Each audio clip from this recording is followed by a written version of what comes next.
Hi there, I'm Simon, and this is Alison, and this is our home on wheels, Queen Bee Schoolie.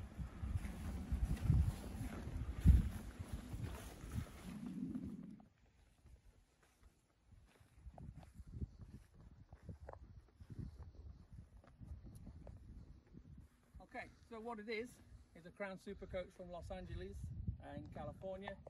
It was a school bus there. It came to the UK, which is where we then tracked it down and purchased it. And what you will see is turning it into our mobile home camper. A forever home is what it's supposed to be. So a little quick walk around the outside. The windows are all operate as they should, as it was designed. They all drop down, giving great ventilation. We've not cut any holes in the vehicle. It looks exactly as it came from the school district, with all the items that would be on it. In the first bay is a storage bay, which is where the spare tyre is originally, but we've now got a Jenny in there. In the second bay is access to your engine. This is a mid-engine bus. It's a 671 Detroit Pancake, so it's laid on its side, 6-cylinder, and each cylinder is 71 cubic, so where it gets 671 from. It's a non-turbo, it's a naturally aspirated engine.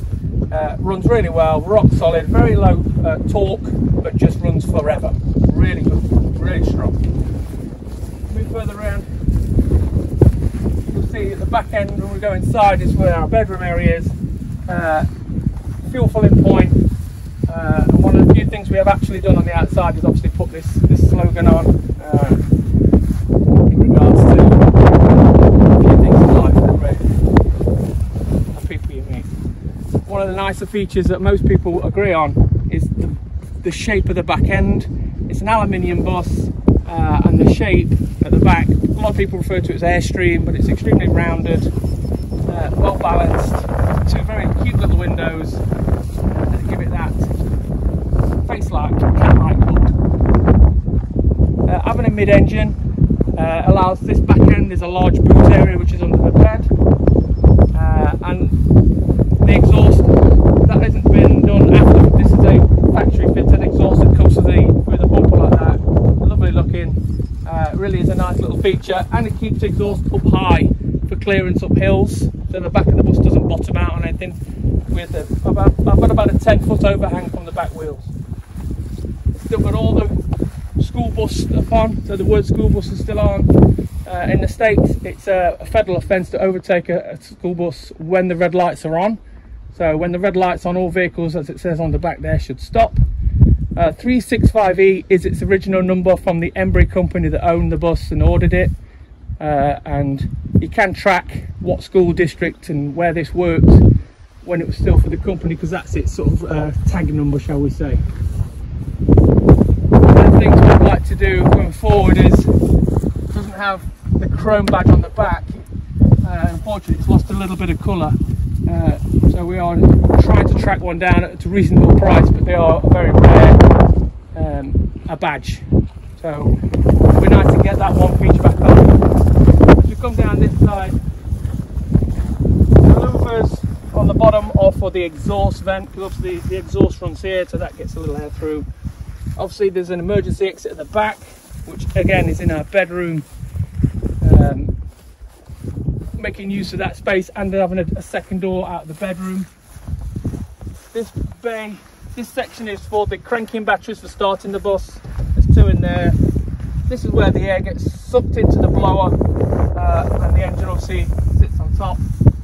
The next section is again a maintenance bay for if you're working on the pistons. You come to this side and you work on the pistons.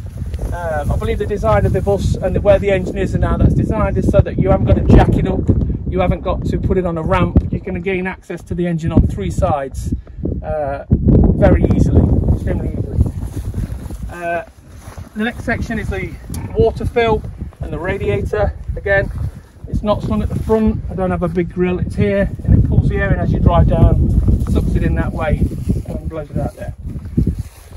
Obviously, being from America, obviously it is a left-hand drive. One of the unusual things about this bus is a manual or stick shift. I believe the company ordered two for the area due to the the roads, they're very hilly in that area, and they wanted to use gears rather than an automatic system.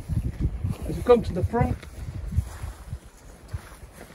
again we get to keep the school bus red lights and the school bus wood, and obviously the sweeper, which is the safety feature for the children. When exiting, when the drivers put the red lights on, the sweeper extends out, and that stops the children running across in front of the vehicle and getting hit by a car.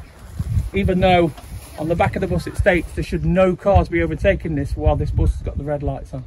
So together with the signage, the federal law and the sweeper, the idea was to make it safe for children to exit the bus. Shall we have a look on board?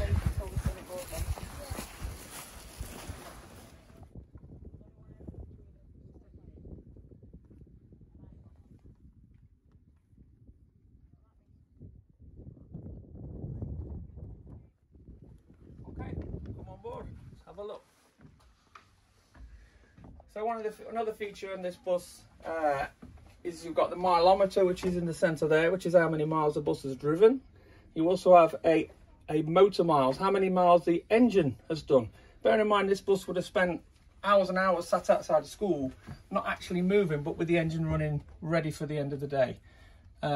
So the mechanics and the service system would have followed how long the engine's been working rather than how far it's travelled, because there's a good chance the engine will be running 3 times longer than what the wheels have travelled. So they operated the two speedometer and the engine miles. When we got the bus, obviously it was full of school seats and a driver's seat that was pretty haggard. So we've obviously retrofitted a few things that we had all purchased along the way.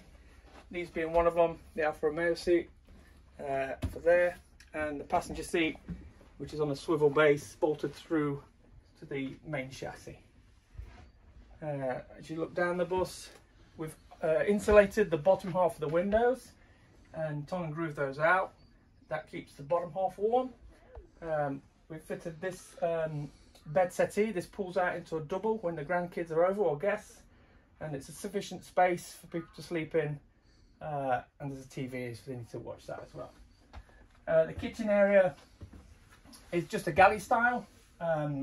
Didn't need to make it complicated. We looked at L shapes, but the galley style for this obviously cylinder shape, pretty much like a narrowboat design. Everything against the walls to keep them stable. The walls are exactly the same. The walls are made from pallet wood, and they attach to where the windows meet on this steel.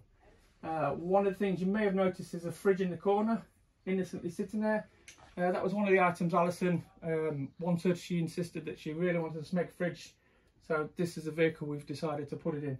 And based on the fridge and the other electricals that we were running, determined what was the solar power and the bank that we would have. We'll probably do separate videos on some of those items. I did run all the electrics through the conduit that runs either side, making it extremely easy for maintenance and fitting. They used to be where the little lights used to be all the way down the bus, but the channel is sufficient and deep enough to run the cable in, and then we put the boxes in. As we go further down, you look on the floor, you'll see the third access point for the engine. Through here is the starter motor and the blower, so if you needed access, we had to make sure that that wasn't covered up and not got to, so this access hatch had to stay. As we come through, we've gone with a simple toilet system in regards to what most people will recognise, and just a simple room with a small sink for morning and evenings. I used scaffold wood and pallets for the wood in here. I tried to recycle as much as possible. Behind the curtain is where the shower's going. It's not fitted at the moment, but the space is already there, the right size and space. It's just now the next bit is fitting the shower. As we move into the bedroom, which is obviously this section, again it's recycled. We four-way carpeted the roof because it's an aluminium roof and it kept the shape. You can now see the 2 windows at the back that does open up, so we can have those open. We've gone with the diesel heater in the boot, which blows the warm air across the foot of the bed. and we've gone with the Max Air Fan Deluxe for the extraction side. Arguably in van builds one of the most popular fans about. There are other fans, but we've gone with the Max Air Fan, and it being here, so we get crossair, takes our damp air out and it exits at the high point. So we've reduced the condensation in this end of the bus massively by having the diesel heater there, the fan there, and the four-way stretch. We're not experiencing any condensation at any point. The artwork is Alison, that'll be her handiwork, along with the paper on the wardrobe doors. It's a full-size bed, extremely comfortable, and we have sufficient room. There's no bumping into each other and bending over like in some campers.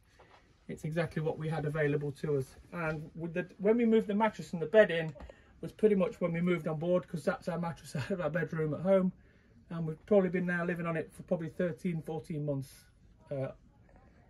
Static for most of it, but we have not really stayed in the house at all. We need to get used to this environment as a full-time thing to do, so you need to put yourself in that environment. You can't assume you're going to fit in it and it be perfect straight away. Yep. The rest of the things you see around, i.e. the live edge shelf, one of the reasons we didn't put lots of shelves all the way down and cupboards is we wanted to keep this open, airy feel.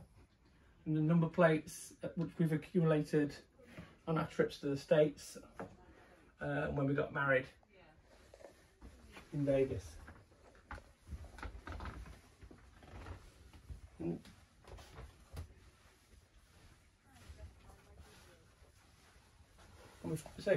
We have tried to be sympathetic with the vehicle and not completely change it by bordering up windows and, you know, changing everything. We've just tried to be as subtle and as thoughtful as possible.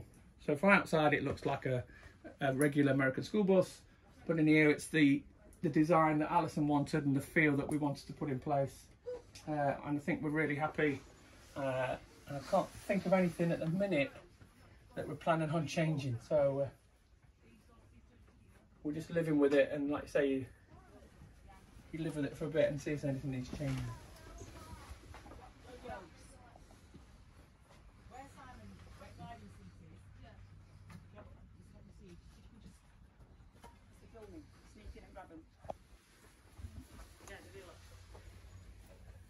Thanks for watching. Like and subscribe, and a thumbs up would be great. Thank you very much.